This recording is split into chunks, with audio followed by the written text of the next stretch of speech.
I'm Kyle Finnegan. I'm a documentary filmmaker born and raised in that mysterious land where people don't pump their own gas, and the place where American cinema was born.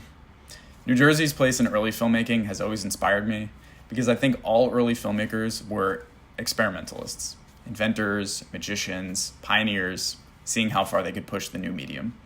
And that experimentation is still in my DNA, and it's made scientists great partners for my work.